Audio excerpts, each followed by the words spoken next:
بسم الله الرحمن الرحيم. إلى روح الفقيدة وكل أمواتنا وأموات المسلمين أسأل الله العلي العظيم لهم ثواب الفاتحة. بسم الله الرحمن الرحيم.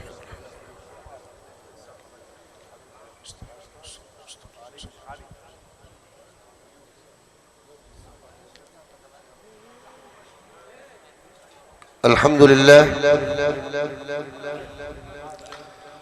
نحمدك يا ربنا كما ينبغي لجلال وجهك وعظيم سلطانك،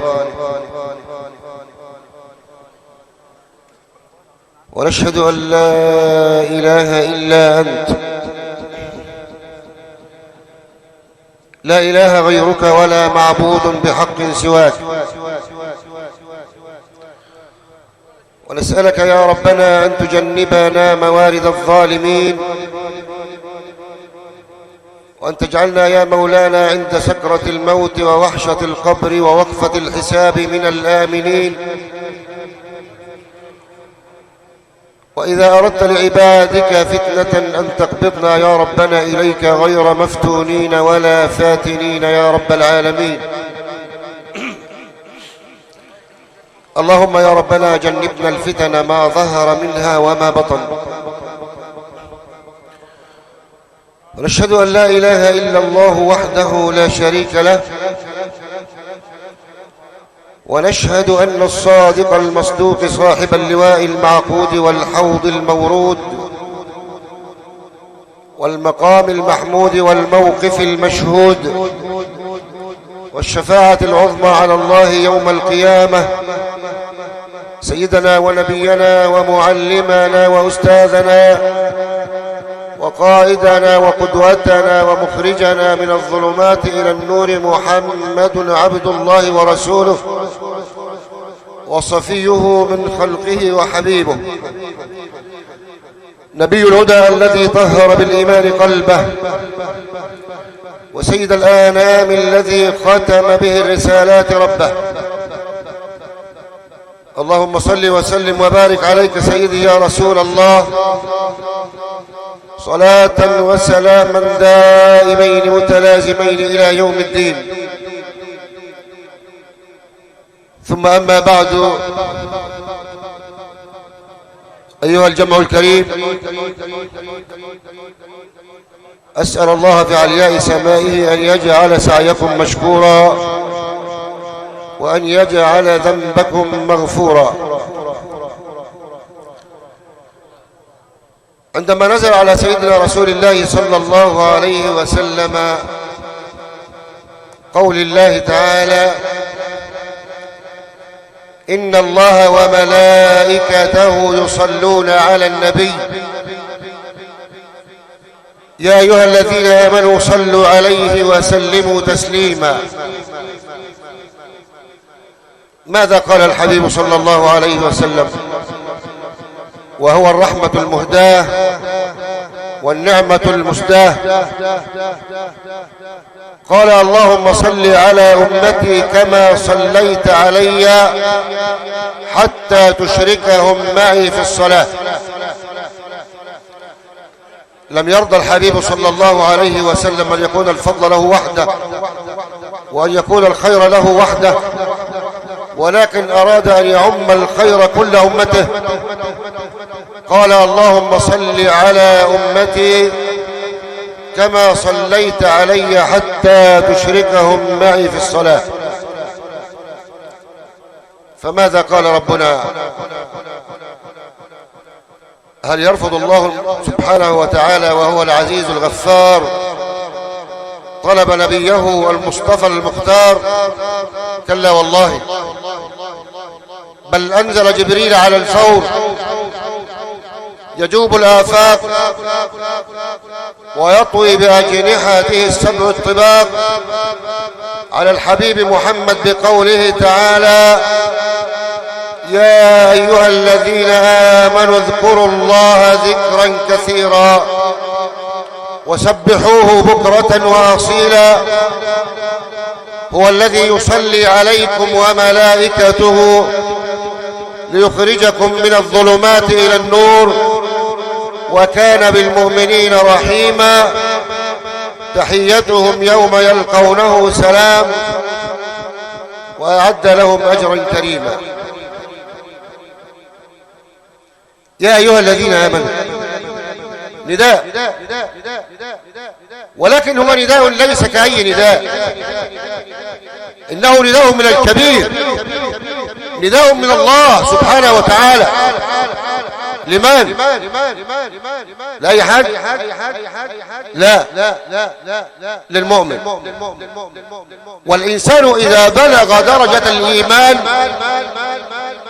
حبب الله فيه كل شيء، الأرض والسماء، الزرع والجماد، حتى ملائكة السماء.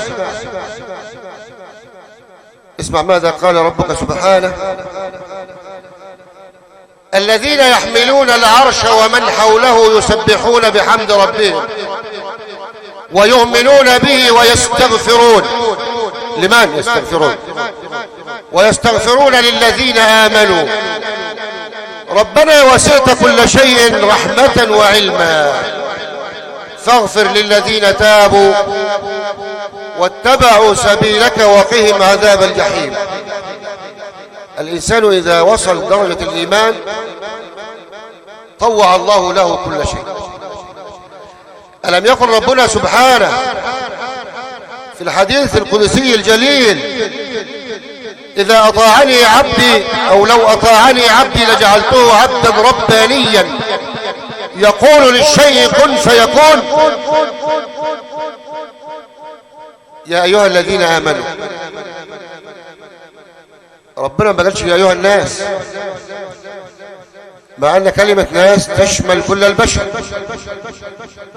ولا يا بني آدم ولا يا عبادي، ولكن اختص فئة بعينها ليخاطبها وهم المؤمنون، لأن المؤمن هو الذي يستجيب لأمر ربه عندما يسمع ربه يناديه.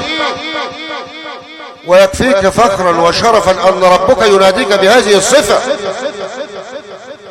يا أيها الذين آمنوا. نعم يا ربنا، ماذا تريد منا؟ اذكروا الله ذكرا كثيرا.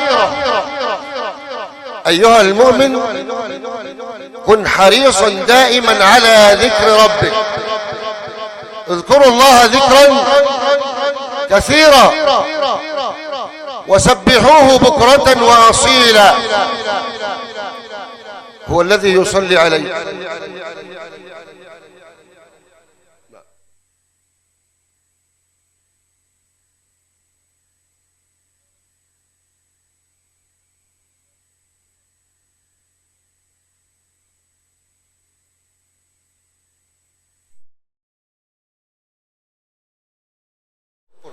وكان بالمؤمنين رحيما. يا أيها الذين آمنوا اذكروا الله ذكرا كثيرا وسبحوه بكرة وأصيلا، هو الذي يصلي عليكم وملائكته ليخرجكم من الظلمات إلى النور وكان بالمؤمنين رحيما. تحيتهم يوم يلقونه سلام وأعد لهم أجرا كريما. ذكر الله سبحانه وتعالى هو محور العبادات، كل العبادات تدخل تحت مسمى الذكر. ربنا سبحانه وتعالى عرفنا حتى الصلاة، عرفنا أنها ذكر. قال تعالى: يا أيها الذين آمنوا إذا نودي للصلاة من يوم الجمعة فاسعوا إلى ذكر الله. وفي الحج قال: فإذا أفضتم من عرفات فاذكروا الله عند المشعر الحرام واذكروه كما هداكم. حتى القرآن ربنا سماه ذكر. ولكن الذكر الحقيقي ليس هو الذي تنبت به الشفاء، ولكن الذكر الحقيقي هو ذكر القلوب. ولكل جارحة من الجوارح ذكر، ولكل عضو من أعضاء البدن ذكر، فذكر اللسان الشكر والثناء، وذكر الأذن الإصغاء لكلام الله، وذكر العينين الغض عن محارم الله. ذكر العينين الغض عن محارم الله، وذكر اليدين الانفاق في سبيل الله، وذكر الرجلين المشي إلى طاعة الله سبحانه. مش تقول سبحان الله والحمد لله ولا إله إلا الله وأنا ماشي غلط، لا. يعني احنا لو قلنا لأي إنسان دلوقتي يا فلان هل أنت تحب الله؟ هقول لك خبر يا عم انت عبط، هو في حد ما يحبش ربنا؟ ماشي كلنا بنحب ربنا، لكن لما تقولوا هات دليل على حبك لله سبحانه وتعالى، ايه الدليل؟ أتحب الله وأنت تسرق؟ تحب الله وأنت تكذب؟ ده مش حب. لا. أتوصل إله وأنت تظهر حبه؟ هذا لعمرك في القياس شنيع، لو كان حبك صادقا لأطعته، إن المحب لمن يحب مطيع. إيه الدليل على حبك لله سبحانه وتعالى؟ قال الله سبحانه وتعالى: قل إن كنتم تحبون الله فاتبعوني يحببكم الله. الكلام لمن؟ للمصطفى صلى الله عليه وسلم. قل إن كنتم تحبون الله فاتبعوني يحببكم الله. بس اتبع النبي صلى الله عليه وسلم في كل ما جاء في رسالته، افعل ولا تفعل. ولذلك قال المصطفى صلى الله عليه وسلم: تركت فيكم ما إن تمسكتم به لن تضلوا بعدي أبدا، كتاب الله وسنته. ولكن للأسف والأسى تركنا كتاب الله وسنة رسوله وجرينا وراء الدنيا الفانية، واحنا بنسمع كل يوم: كل من عليها فان، كل شيء هالك إلا وجهه. طب لما كل من عليها فان وهي فانية بما عليها، متمسكين فيها ليه؟ مش ربنا قال: والآخرة خير وأبقى؟ امسك في الآخرة يا أخي، مش ديت حياتك والله، دي مرحلة ربنا جايبك فيه يمتحنك ويختبرك. قال تعالى: هو الذي خلق الموت والحياة ليبلوكم أيكم أحسن عمل. وذكر الموت قبل الحياة. هو الذي خلق الموت والحياة ليبلوكم أن يختبركم ويمتحنكم. هو الذي خلق الموت والحياة ليبلوكم أيكم أحسن عملا. الدنيا مش دار مقام، دي مرحلة ورحلة، ما تخليهاش تاخدك من المرحلة الأفضل. اعمل لآخرتك، ما تضيعش وقتك هباء، كن دائما ذاكرا لربك، افعل الخير. ربنا سبحانه وتعالى يقول: فأقيموا الصلاة وآتوا الزكاة واعتصموا بالله هو مولاكم. اعتصم بربك فنعم المولى ونعم النصير. أسأل الله في علياء سمائه أن يتغمد والدتنا بواسع رحمته وأن يسكنها فسيح جناته. اللهم يا ربنا إن كانت محسنة فزد في إحسانها، وإن كانت مسيئة فتجاوز عن سيئاتها. اللهم نقها من الذنوب والخطايا كما ينقى الثوب الأبيض من الدنس. اللهم عافها واعف عنها. اللهم لا تحرمنا أجرها ولا تفتنا بعدها، واغفر لنا ولها يا رب العالمين. ربنا آتنا في الدنيا حسنة وفي الآخرة حسنة وقنا عذاب النار. اللهم اجعل خير أعمالنا خواتيمها، واجعل خير أيامنا يوم لقائك، واجعل آخر كلامنا من الدنيا لا إله إلا الله. محمد رسول الله. وآخر دعوانا أن الحمد لله رب العالمين. وصل اللهم يا ربنا وسلم دائما أبدا على سيدنا محمد وعلى آله وصحبه أجمعين. أقول قولي هذا وأستغفر الله العلي العظيم لي ولكم، وشكر الله لكم السعي جميعا.